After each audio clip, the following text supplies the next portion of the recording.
How to move on after a breakup when you both have the same friends. You can have a bit of a wall to climb when you want to move on from a relationship that has just ended, when your family and friends keep mentioning your ex, or even worse, when they agree to meet up with your ex, don't tell you, and think nothing of it. They may not recognize at first that you'd rather not be out where she is, and keep reminding you about her. It's often the case if your ex-partner is well liked within your family or and friends. It can be hard, even impossible, to move on from your ex if you're constantly reminded, so you do have to say a few words to those who knew you as a couple.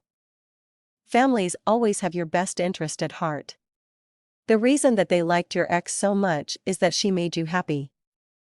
Just tell them politely that you have broken up and you would really appreciate them not mentioning your ex, as it's going to help you to move on. They will understand, and they comments about your ex will stop. The more difficult groups to stay entwined with as you move on from your ex are your mutual friends.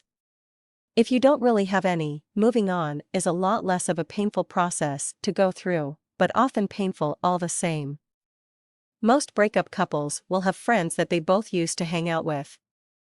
The thing to remember is that you can't start to avoid your friends or their questions. They are bound to be naturally curious and talk about you two still as a couple for a while. Some so-called friends won't even be interested in talking to you after the breakup. They are not to be confused with real friends, and you should move on from them for sure. Your real friends will ensure that they stay close to you when you need them. Them shall offer support and encourage you. Go out with them when you ex you're moving on from isn't going to be around. Those same friends will offer support to your ex if they are close and she needs it.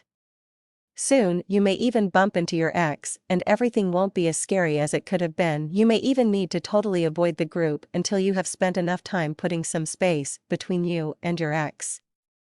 If you're considering getting back, time to really work out what needs to change. If that's the case, you need a totally different approach, which you will find explained in detail in below. It will be a testing time for you, but moving on and keeping your mutual friends is certainly possible.